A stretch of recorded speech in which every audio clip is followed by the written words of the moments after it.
Witajcie moi drodzy widzowie, przygotowałem dla was taki materiał, takich kart omawiających co dostajecie za pokonanie danego legendarnego lorda w danej też oczywiście frakcji. Podzieliłem to też na takie fragmenty, by łatwiej było wam wyszukać na przykład odpowiednią frakcję, nie wiem, na przykład leśnych elfów i znaleźć na przykład Oriona, czy tam krasnoludy Thorgrima. Będzie to też dla was wygodniejsze, moim zdaniem karty też opisałem dosyć czytelnie, ale też omówię, ewentualnie opowiem troszkę o tych bonusach, jak to po prostu wygląda. Mamy to też podzielone na tej zasadzie, że jak dany lord zabije danego lorda legendarnego, to na przykład armia dostaje bonusy, ewentualnie tylko sam lord dostaje bonusy, ewentualnie są też frakcyjne bonusy na przykład do rekrutacji w lokalnych miejscowościach, czyli na przykład w lokalnych prowincjach i na przykład kontrola w lokalnej prowincji przeciwnikowi też na przykład na minus, więc postaram się to dokładnie omówić. Też karty są dobrze przygotowane, dobrze przetłumaczone i nie powinno być też żadnego problemu, nawet gdybyście nie słuchali, a sobie tylko przewinęli i zobaczyli, jakie są efekty za pokonanie danego lorda. Zatem zaczynajmy. Pierwsze tutaj będą leśne elfy, siostry zmierzchu. Co dostajemy za pokonanie oczywiście sióstr zmierzchu? Szybkość uzupełniania ofiar plus 20% względem właśnie lordów, bohaterów naszej armii. I tak samo siłę pocisków 10%, ale to jest efekt dla samego lorda, czyli nie mamy dla armii, tylko dla samego lorda. Następny jest oczywiście Orion. Dyscyplina plus 4 podczas bitew w lesie dla samego lorda i atak zwarciu podczas bitwy w lesie też plus 4. Znaczy plus 5. Dużo, niedużo, ale moim zdaniem i tak nie jest najgorzej. Są efekty u niektórych lordach zdecydowanie gorsze, więc idziemy dalej. Durtu. No Durtu umożliwia ataki płoniste podczas walki z elfami leśnymi. No oczywiście Durtu nie lubi leśnych elfów, to dlatego chce ich tam wszystkich spalić. Jest to oczywiście efekt tylko dla samego lorda, więc więcej tutaj nie dostaniemy. Wygląda z jednej strony słabo, nie słabo, ale to już nie mnie oceniać. Kolejne tutaj jest Drycha.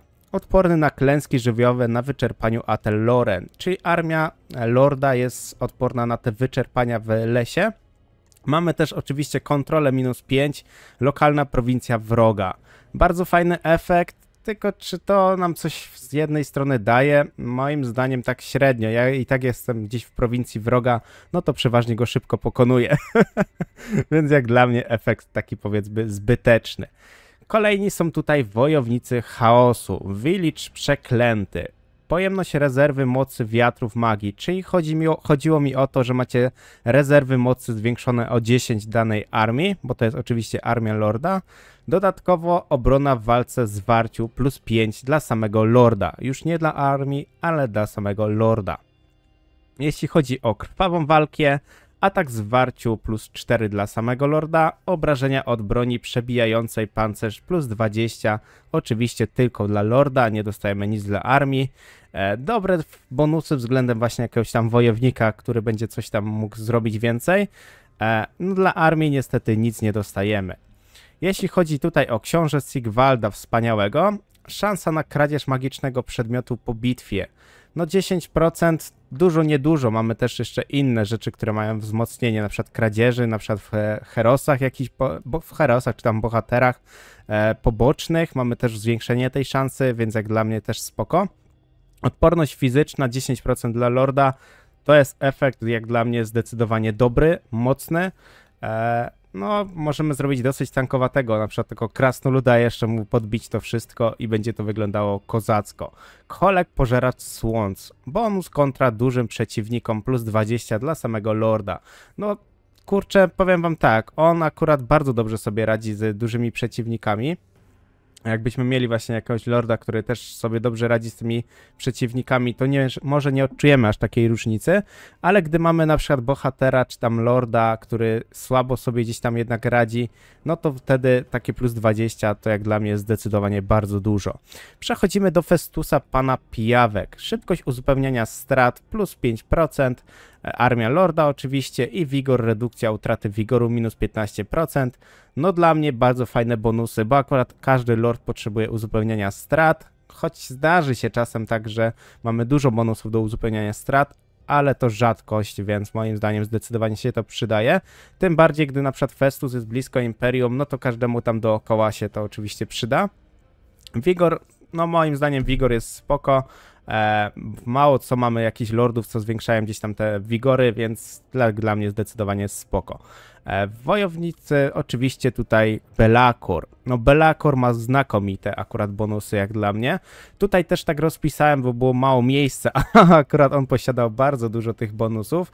Pojemność rezerwy mocy wiatrów magii plus 5, plus szybkość uzupełnienia strat plus 5%, plus siła broni plus 5% i to jest oczywiście, te 3 efekty są dla Armii Lorda i kontrola plus 2 lokalne prowincje. No moim zdaniem super ma bonusy, bo siła broni, uzupełnianie strat i jeszcze mana, no kurczę, jedny z takich najciekawszych jak dla mnie.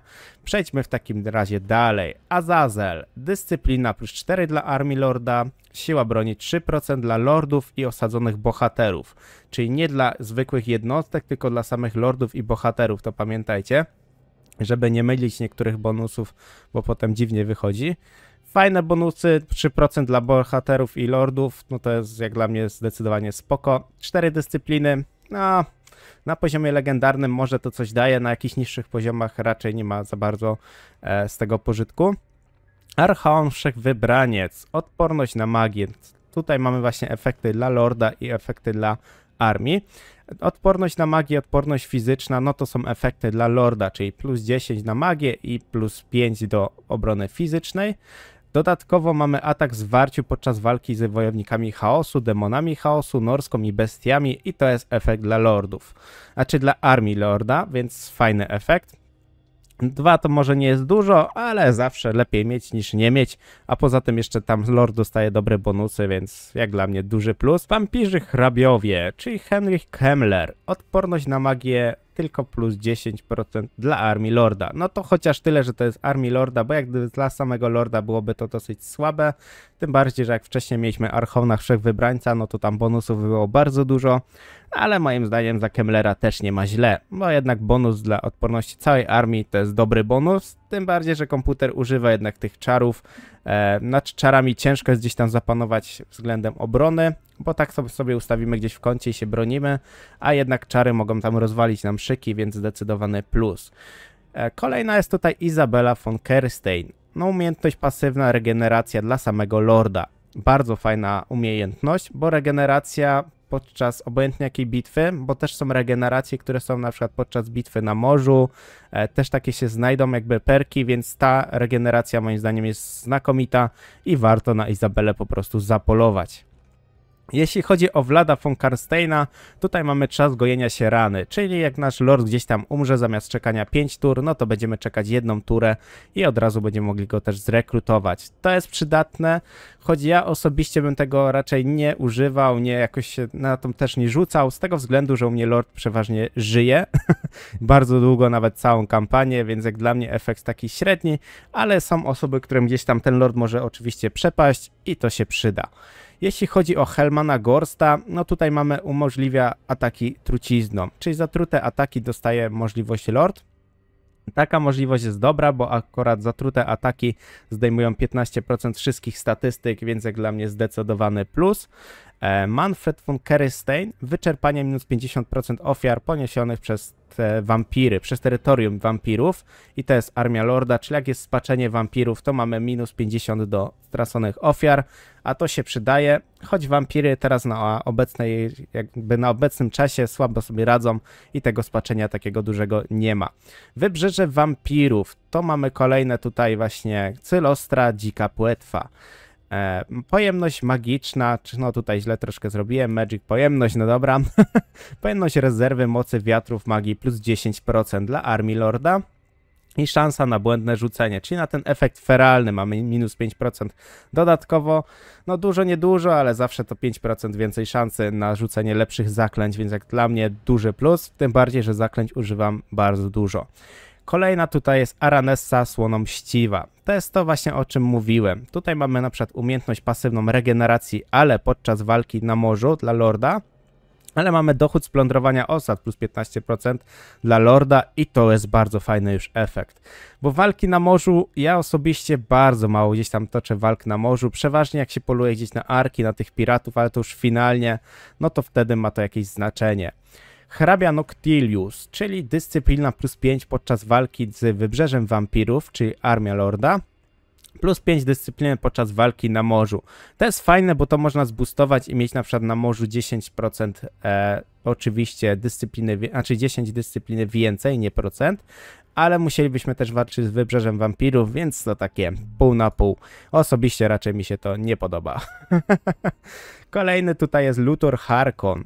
Ma odporność na czary, na magię, plus 15% dla samego lorda i dyscyplina 10 podczas walki na morzu i też dla samego lorda. Takie efekty dla samego lorda to jak dla mnie powinny zwiększać raczej siłę, ewentualnie jakieś odporności, bo dyscyplina, no dyscyplinę, kurczę, nawet jak to daje 10, to jak dla mnie na samego lorda to za wiele nie daje. Kolejna tutaj frakcja to jest Zinch, czyli odmieniec jest pierwszy tutaj. Szansa na kradzież magicznego przedmiotu po bitwie 10% i szansa na powodzenie akcji bohatera plus 5% lokalny region. No szansa na ta kradzież to jest fajna. Szansa na powodzenie akcji bohatera. Ja osobiście gdzieś tam się akcjami bohatera nie bawię. Wiem, że to dużo daje, ale jakoś mi się nie chce. Tym bardziej jak mam jakąś już większą kampanię i latać tymi wszystkimi bohaterami gdzieś tam atakować, no to mi się po prostu nie chce. Więc jak dla mnie taki efekt pół na pół. Przejdźmy dalej. Kairos Tkacz Przeznaczenia. Pojemność rezerwy mocy wiatrów magii plus 5 do Armii Lorda. Odporność na magię, na zaklęcia 15% dla Armii Lorda. To jest fajne, bo akurat mana się zawsze przydaje, odporność na magię też się przydaje, tak jak mówiłem wcześniej, więc jak dla mnie Kairos akurat fajny, fajnie można go zapolować na niego. Kairos też jest akurat mocnym lordem, więc walka z nim może być ciekawa. Królowie Grobowców, to jest kolejna frakcja, którą tutaj omówimy. Arkan Czarny jest jako pierwszy i ma takie bonusy jak dla relacje dyplomatyczne plus 20 z Królami Grobowców i siła broni plus 25% podczas walki z hrabiami wampirów. No moim zdaniem spoko. Efekt oczywiście jest tylko dla lorda, więc armia tutaj dużo nie dostaje. Arkan Czarny też jest, no kurczę, no nie, no Arkana można łatwo dojechać, Arkan jest po prostu słaby. Jak gra komputer, akurat Królami Grobowców to jest słaby. Przejdźmy dalej. Wielka Królowa Khalida. Relacje dyplomatyczne plus 30%, znaczy plus 30 z wampirami, no z wampirzymi hrabiami, plus mamy rangę rekruta. Ranga rekruta, czyli mamy 2 poziomy od razu dla jednostki, którą rekrutujemy, ale tutaj jest tylko dla jednostek strzelających, tylko i aż. I oczywiście dla samego lorda, nie frakcyjne, tylko dla samego lorda. Bardzo fajna jest właśnie ta ranga rekrutacyjna, bo jakbyśmy grali taką Elzę von Draken, gdzie ona też ma dodatkowo dla jednostek strzelających bonusy, no to tutaj byłoby dosyć grubo i warto byłoby się po prostu do Khalidy wybrać. Najwyższy hierofant Kateb. No wiatry magii, rezerwy mocy 8%, tu już mamy procentowo, więc ciekawe jak to się gdzieś tam kalkuluje w późniejszym etapie. Z tego względu co pamiętam nawet można mieć tam 200-250 magii, na przykład na takim Baltazarze fajnie byłoby tego Katepa tak naprawdę dorwać, a jest to bardzo szybko możliwe, bo możemy się jednak gdzieś tam przeteleportować przez wodę i szybciej się tam do niego dostać. Odporność na wyniszczenie pustynią i burzy piaskowej to jest akurat dobry efekt, przydatny efekt, tym bardziej jak na Arabii gdzieś tam toczymy większe bitwy, to się przydaje.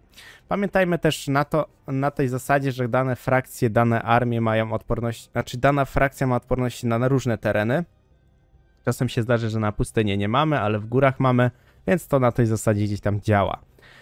Cetra Nieśmiertelny. Premia do szarży plus 15 dla samego lorda. Kontrola minus 3, jeśli chodzi o właśnie lokalną prowincję wroga.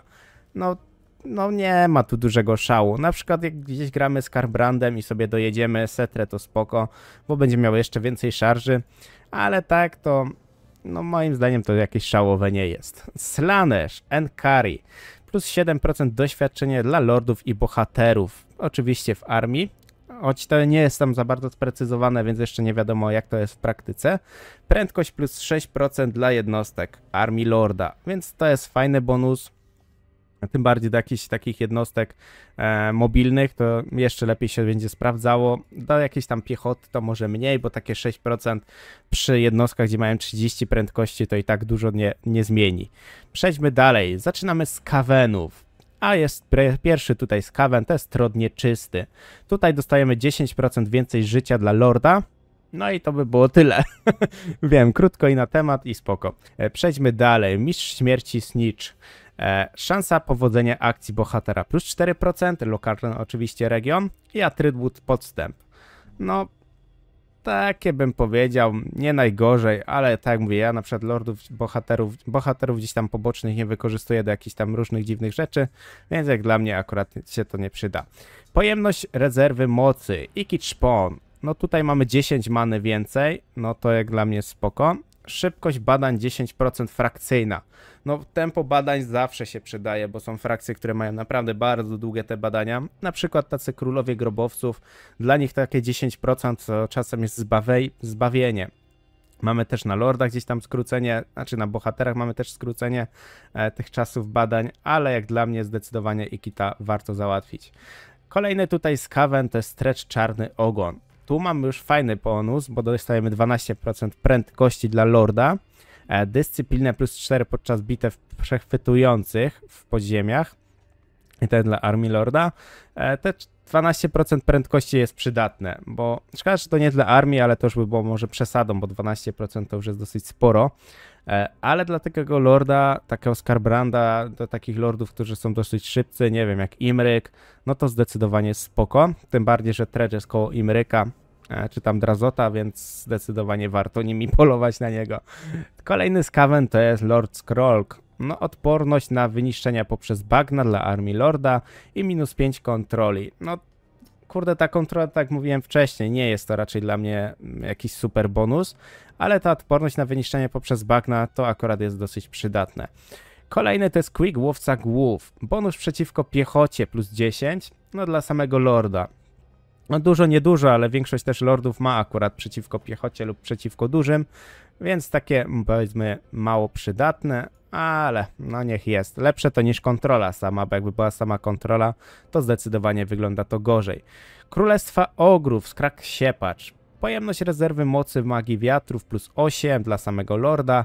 Magiczna postać, czyli mamy jakby szansę na błędne rzucenie czarów, czyli na ten feralny efekt minus 10%, więc jak dla mnie spoko. 10% feralnego to nie jest tak mało i to jest akurat przydatne. Kolejny to jest Tuściuch Złoty Ząb. To jest znakomity lord, z tego względu, że tu mamy dochód z handlu. O, tutaj źle troszkę zrobiłem, ale niech będzie. Dochód z handlu plus 10%. Dochód ze wszystkich budynków 20%, prowincja lokalna. Kurczę, jakby to jeszcze była frakcyjna, to o Jezu, ile byłoby pieniędzy. Jak dla mnie ten ma super bonusy, bo jak jesteśmy frakcją pozytywną, gdzie na handlu się bardzo dużo opieramy, to możemy naprawdę sporo zarobić. A ten dochód wśród budynków, no też jest przydatny, ale to już raczej mniej. Przechodzimy, moi drodzy, do Nurgli. Technologia, szybkość badań plus 10%. Epidemius. Epidemius ma powiedzmy dobre, jakby nie patrzeć rzeczy, bo mamy tam właśnie technologię szybkości badań 10% i odporność na kontakt, czyli nie mogą nas na przykład zatruć naszych jednostek, choć bardziej to na lorda, wybaczcie, to jest na lorda efekt, więc nasz lord nie może być na przykład zatruty, jakiś tam osłabiony na zasadzie kontaktowej walki, na przykład magiczne ataki nic chyba nie dają, więc jak dla mnie zdecydowany duży plus. Idziemy dalej. Tamurkhan, Władca Czerwi. Tutaj mamy zysk doświadczenia bohatera plus 15% dla wszystkich bohaterów i to jest dla armii lorda, plus lokalna zdolność rekrutacyjna plus 1. No, ta rekrutacyjna plus 1 może to nie jest dużo, ale zawsze lepiej mieć niż nie mieć, a doświadczenie dla zdobywania bohaterów to jest akurat bardzo przydatne, bo bohaterami się dużo gra, niektórzy nawet grają na przykład, nie wiem, 5-10 bohaterów armii, więc pomyślcie, jak to szybko wtedy oni sobie poziom wbijają, a wbicie poziomu zwiększa od razu siłę jednak tych bohaterów, więc zdecydowane plus. Kugat, ojciec zarazy. Wiem, że to jest Kugat, nie wiem, plugawiec, ale ja sobie tak wpisałem, Kugat, ojciec zarazy. Szansa na rozprzestrzenienie się zarazy minus 80%, spoko, przydatne. Na przykład jak walczymy ze skawenami, z nurglami, to jest dosyć przydatne. I to jest dla armii lorda. Plus 30% rozwoju, lokalna prowincja. No 30% rozwoju, powiem wam, że to jest naprawdę dużo. W niektórych frakcjach to jest ogromnie dużo, więc super, naprawdę spoko. Przechodzimy do norskiej. Wulfric Wędrowiec. Bonus przeciwko piechocie plus 5 dla lorda i premia do szarży plus 10% dla lorda. No przydatne, bo 10% dla takiego właśnie, nie wiem, przykładowo, nie wiem, Troga do jakichś jednostek, czy tam, znaczy dla lordów, którzy mają dużo gdzieś tam tej szarży i na szarży się opierają, no to te bonusy są znakomite. Trog to jest kolejny z norskiej, bonus przeciwko dużej postaci plus 15 i siła broni 3%. I te są oczywiście efekty dla lorda, dobre efekty, no bo to są efekty zwiększające obrażenia i jednak bonusy przeciwko walce, więc dla mnie zdecydowany plus.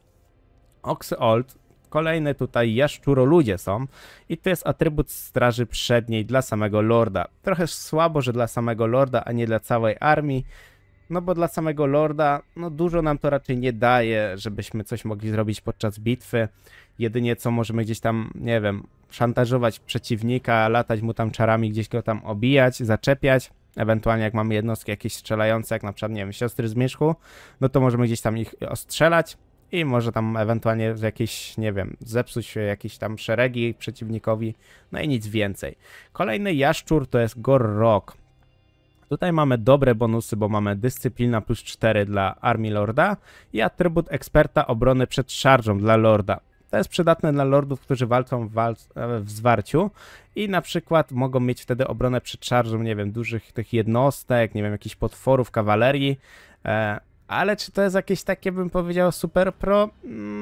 Dla jednostek zdecydowanie fajnie by się to przydawało, a dla lorda powiedziałbym, że to takie pół na pół. Naprawdę rzadko by się to musiało przydać. Kolejny to jest Nakai Wędrowiec. Bonus kontra dużym postaciom 10 i obrona w walce zwarciu 10. To są dobre bonusy, bo walka w zwarciu kontra dużym się na pewno przydaje, a sama obrona w walce w zwarciu plus 10 to jest sporo. Z 10, no powiedzmy, że to jest sporo, bo to jest i taka 1/5 takich bazowych, gdzie tam bohaterowie, lordowie posiadają, więc jak dla mnie zdecydowany plusik. Następny jest Tic-Tac-Toe.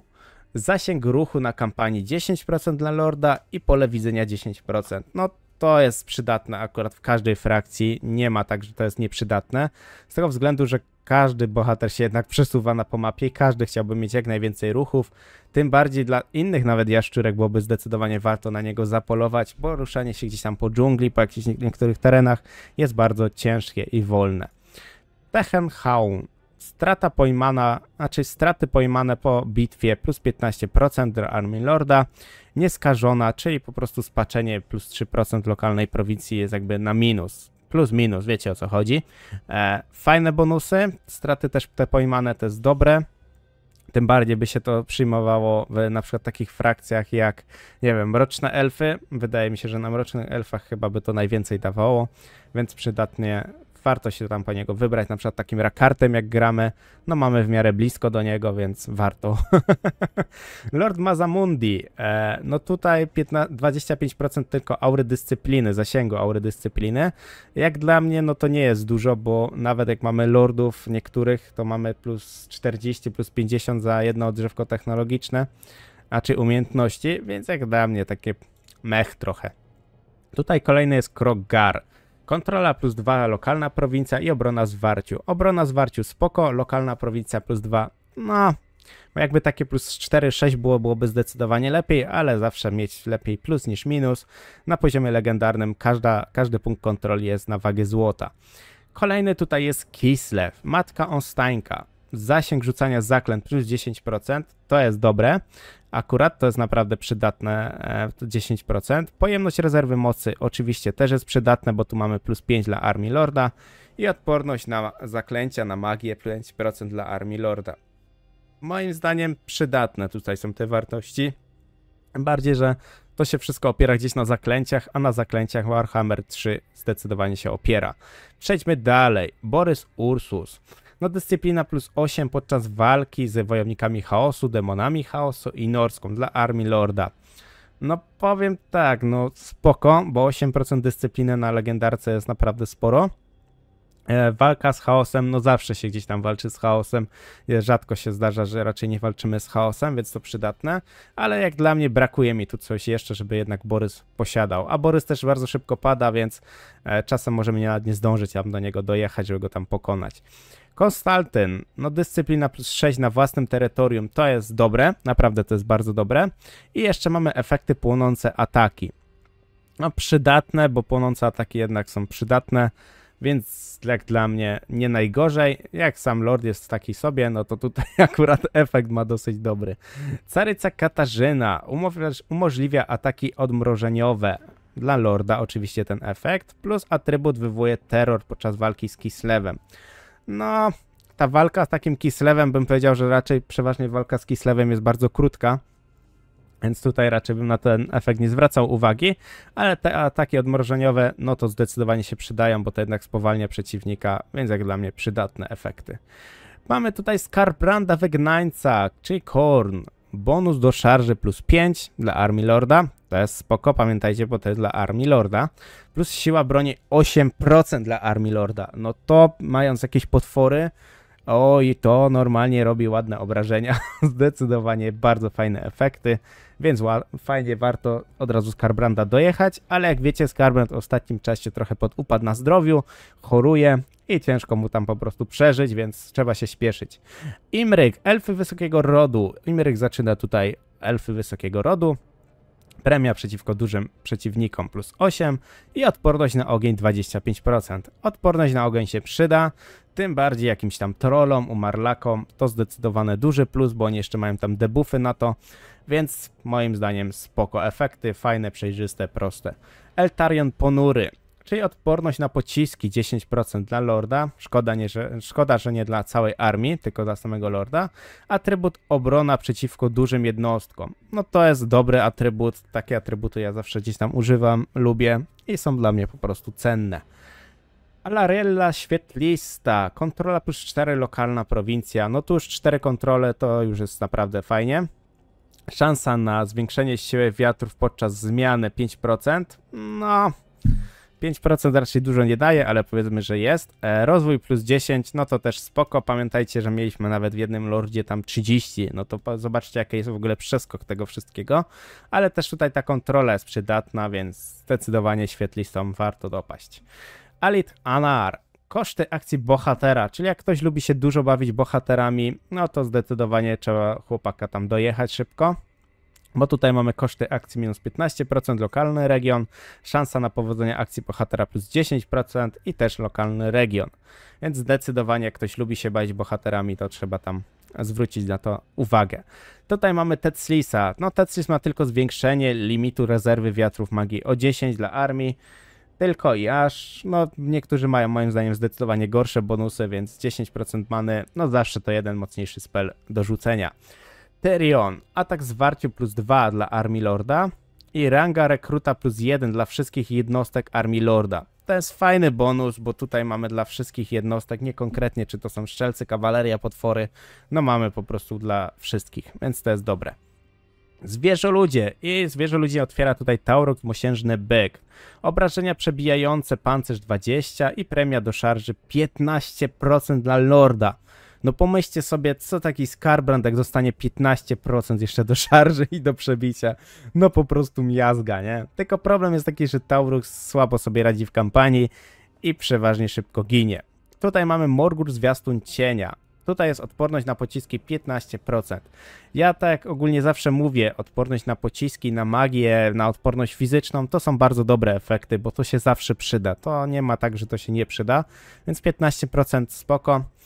Szkoda, że nie ma nic więcej, ale zawsze to coś. Malagor Mroczny Omen. Tutaj mamy dyscyplinę plus 10 podczas walki ze zwierzoludźmi dla Lorda i atak zwarciu plus 10% podczas walki ze zwierzoludźmi. No to jest efekt moim zdaniem słaby, bo ze zwierzoludźmi mało się walczy i krótko się walczy, więc ten efekt raczej jest słaby. No ale jest jak jest. No chyba, że zwierzoludzie zaczną po prostu lepiej grać i zaczną grać, no to wtedy będzie można jakoś zwrócić uwagę na ten efekt. Khazrak Jednooki. Ostatni zwierzoludź tutaj. Szansa na obronę zasadzki 20%. Bardzo przydatne. Szansa na przechwycenie armii korzystających ze ścieżek bestii lub korzeni świata 20% armii Lorda. No to jest przydatne, bo na przykład jak chcemy łapać gdzieś tam elfy, zwierzoludzie jak skakają, no to spoko. I szansa na obronę przed zasadzką to jest bardzo przydatne, jak walczymy na przykład ze skawenami, z innymi takimi dziadami, co często gdzieś zasadzkę robią, to się mega przyda. Przejdźmy w takim razie dalej. Bretonia, czarodziejka Feja. Współczynnik uzupełniania strat 10% dla Armii Lorda. No, efekt bardzo dobry. Oczywiście uzupełnianie strat zawsze się przydaje, a 10% to jest naprawdę sporo, więc warto. Repansé d'Alancé. Nie wiem, czy dobrze to wymówiłem, czy nie, ale tutaj mamy rozwój plus 5, lokalna prowincja, podwójne doświadczenie dla jednostek walczących z Bretonią, Armia Lorda i szybkość badań plus 5% całej frakcji. Przydatne z tego względu, że po pierwsze szybkość badań zawsze się przyda, rozwój zawsze się przyda, podwójne doświadczenie dla walki z Bretonią czasem się zdarzy tak, że troszkę można powalczyć, więc jak dla mnie też efekt przydatny. Alberic de Bordeaux, to mamy tutaj atak zwarciu plus 15%, tylko nie, znaczy plus 15, tylko niestety podczas walki na morzu i dla samego Lorda, więc jak dla mnie efekt bardzo słaby, bo tak jak mówię, na morzu się bardzo rzadko walczy, no chyba, że macie jakoś inaczej, że walczycie bardzo dużo na morzu, no to efekt przydatny. Luens, lwie serce, bonus do szarży plus 10 dla Lorda oczywiście, ale koszty rekrutacji minus 20% dla jednostek kawalerii. No to jest przydatne, jak rekrutujemy dużo kawalerii, na przykład jakbyśmy grali, nie wiem, takim Imperium, no bo wiecie, Rysiu jest bardzo blisko, czy tam elfami, no to ta kawaleria będzie po prostu dosyć tania. Tym bardziej na przykład jakieś tam gryfy, nie gryfy, no już taka lepsza kawaleria też trochę kosztuje. Krasnoludy chaosu, Zatan czarny otwiera tutaj krasnoludy chaosu. Szansa na wypadnięcie magicznego przedmiotu plus 40%. No powiedzcie, że to jest mało, to was zdzielę. Nie no, bardzo dużo, bo 40% to jest naprawdę sporo. Pamiętajcie, że też itemy możemy wyłączyć, żeby robić lepsze itemy. Zasięg plus 15% dla jednostek artyleryjskich. Wiecie, co to jest 15%? No przy niektórych jednostkach, gdzie macie na przykład 400 zasięgu, no to dostajecie tak naprawdę 60 więcej zasięgu, no to jest po prostu masakra. I to jest dla Armii Lorda, więc zdecydowany duży plus. Zatan akurat zawsze się tam hardo broni, więc chociaż jest jakieś wyzwanie. Kolejny tu jest Razot Popielny. Dochód z budynków osadniczych 10%, frakcyjny, gdzie jest na mapie. No spoko. Tylko pamiętajcie, że nie możemy go całkowicie wykończyć, bo jak go wykończymy, no to nie będzie tego dochodu. Choć nie, wybaczcie, źle mówię, bo to jest przecież efekt, że my jak zabijemy, to dostajemy. Czyli nasz lord, który go zabił, musi być na mapie. Nie wiem tylko, czy to się stakuje z innymi też lordami, czy jak będziemy dojeżdżać innymi lordami, czy możemy to jakoś przestakować. Ale to jeszcze wypróbuję i najwyżej w jakimś filmiku dam wam znać. Odporność na pociski też 15%, więc jak dla mnie zdecydowanie lepszy lord. Jak sobie gdzieś tam wspomnicie, zapamiętaliście, no to Morgur na przykład Zwiastun Cienia miał tylko odporność na pociski, a tu jeszcze macie dobrą kasę. Idziemy dalej. Astragot Żelazna Ręka. Czas trwania efektu plus 10% dla zaklęć Lores, Hassu, Dead, Fire i Metal. Bardzo przydatny na przykład pomyślcie sobie dla Baltazara, dla, nie wiem, Kataju, dla właśnie tych wszystkich magii, które używają tej magii, do tych wszystkich frakcji, co używają tej konkretnej magii, plus zakres efektów plus 10% dla tych dodatkowo i magia, odporność właśnie na zaklęcia, na magię 15% zdecydowany plus. Demony chaosu, czyli Daniel, książę demonów, relacje dyplomatyczne z Kislewem 20, katastrofalne wyczerpanie minus 50% ofert poniesionych ze wszystkich wyczerpań. To jest znakomite. 50% ze wszystkich wyczerpań, no zdecydowanie duży plus. Idziemy dalej. Mroczne elfy, starucha Helebron, no zwiększenie tutaj obrażeń przepijających pancerz 20 oraz atak zwarciu plus 5. I to dla samego lorda przydatne, bo 20 plus 5, no tamto atak zwarciu zawsze daje dużo. Jak dla mnie zdecydowany plus. Tutaj mamy Malus, Mroczne Ostrze. No trochę słaby bonus jak za Malusa, bo Malus to przecież jest jednoosobowa armia. Ale tu mamy zwiększenie obrażeń przebijających pancerz 30. No spoko. Mogłoby być gorzej. Dochód z plądrowania plus 10% ma Malekith, czyli armia lorda. I dostajemy oczywiście umiejętność pasywną Szał. Zdecydowany fajny plus, przydatne rzeczy, tym bardziej, że z plądrowania na przykład na takim Tauruxie, na zwierzę ludziach, no to o Jezu. Czy tam na przykład na walki tak samo, to na walki też 10% zrobi różnicę. Murati, tutaj mamy koszt akcji bohatera minus 10%, wszyscy bohaterowie. Samoobrona bohatera plus 10% szansy na zranienie agresorów, bohaterowie w lokalnej prowincji. No to jest akurat efekty dla tego, jak się bawimy gdzieś bohaterami. Dla mnie to raczej nie jest przydatne, ale niektórzy tak grają, więc to jest dla tych osób zdecydowanie przydatne. Odporny na sztorm i zniszczenia spowodowane rafami, armia Lorda, czyli Lokir Upadłe Serce. Taki piracik ma takie bonusy. No, powiedzmy, że tak jak mówię, ja na morzu tam gdzieś tam mało zwracam uwagę. Na te sztormy, no mogłoby coś tam powiedzmy delikatnie zrobić, ale jak dla mnie szału nie ma.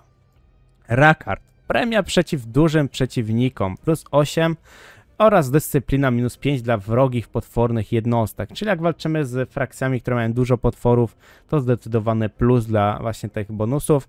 I to są armie wroga w lokalnej prowincji, czyli to są wszystkie armie przeciwnika. Oczywiście w lokalnej prowincji, więc zdecydowany plusik. Zielonoskórzy Azak Rzeźnik. Odporność na czary 30% aż. Ale to dla samego Lorda. Niestety nie dla armii, więc jak dla mnie większego szału troszkę nie ma. Grom Bebzol. Relacje dyplomatyczne z wysokimi elfami oraz atrybut, który wywołuje terror podczas walki z zielonoskórymi. No przydatne, terror może się przydać zdecydowanie na orków. Orkowie zawsze gdzieś tam długo trwają na kampanii. Jeszcze jakby był kryzys orków, to zdecydowanie przydatny bonusik. Idziemy dalej. Wurzak Wielki Zielony Prorok. Odporność fizyczna plus 10% dla Lorda. No, zawsze to coś. Szansa na powodzenie zasadzki plus 20% to jest Skarśnik oraz szansa na obronę przed zasadzką 20%. I moim zdaniem to jest akurat bardzo dobry efekt, bardzo przydatny efekt. Tym bardziej jak walczymy na przykład takim Thorgrimem, bo mamy od razu Skarśnika blisko, to zdecydowanie się przydaje, bo na przykład Thorgrim walczy dużo z na przykład Morsem, z Rictusem, czyli ze Skavenami, więc oni używają jednak sporo zasadzki, więc bardzo przydatne. Grimgold Żelaznoskóry. Tu mamy fajne efekty, bo to jest pancerz, czyli przebicie pancerza plus 20, więc dla mnie przydatne efekty, to się naprawdę przydaje. Yonbwo, czyli Wielki Kataj. Koszt wiatrów magii minus 20% dla wszystkich czarów Armia Lorda. No pomyślcie sobie, 20%, no sporo. Mamy zaklęcia, które mają gdzieś tam 20 many, no to już kosztują 16. No zdecydowana jak dla mnie różnica. Tym bardziej, gdybyśmy walczyli na przykład, nie wiem, Baltazarem. O Jezus, jakbyśmy go dopadli, no zdecydowanie byłoby grubo. No ale Baltazar tam powiedzmy trzyma się z Katajem, więc się za specjalnie nie biją. Ale na przykład jaszczury są blisko też Yonbwo, więc zdecydowane plusy. Zhao Ming, tutaj mamy kolejnego Lorda. Szansa na wypadnięcie magicznego przedmiotu 10%. Pamiętajcie, że mieliśmy 40% na jednym. Zwiększenie pancerza plus 5%, a czy plus 5, ale to jest dla Armii Lorda. Więc fajnie, bo jakby było same plus 5 dla samego Lorda, no byłoby to po prostu słabe. Miao Ying. Atrybut ekspert obrony przed szarżą dla Lorda. I obrona w zwarciu plus 3 dla Armii Lorda. Szkoda, że te atrybuty właśnie obrony przed szarżą nie dostają jednostki. Ale to by było zbyt przegięte, bo wiecie, atrybut eksperta daje to, że niweluje całkowicie szarże przeciwnika. No pomyślcie sobie, że frakcje, które grają w większości na szarży, no nic nie zrobią. Przechodzimy, moi drodzy, do krasnoludów. Malakai Majkajson. Doświadczenie ranga rekruta plus 3 dla jednostek artylerii i siła pocisków plus 10 dla Armii Lorda. No i gracie taką Elzept i zdecydowanie od razu idziecie w niego, bo się po prostu opłaca. Jest to bardzo mocne. Wszystkie frakcje, które się będą opierać właśnie na artylerii, na strzelcach zdecydowanie na Malakai powinni zaszturmować. Idziemy dalej. Ungrim Żelazna Pięść. Atak zwarciu plus 5, odporność na magle plus 5%, odporność na pociski 5%. No, oczywiście to jest wszystko dla Lorda. No, moim takim zdaniem przydatne, tak? Bo to są jednak odporności na pociski, na magię, atak zwarciu. No przydatne. Szkoda, że nie ma nic efektu dla Lorda, znaczy dla Armii Lorda, ale no cóż.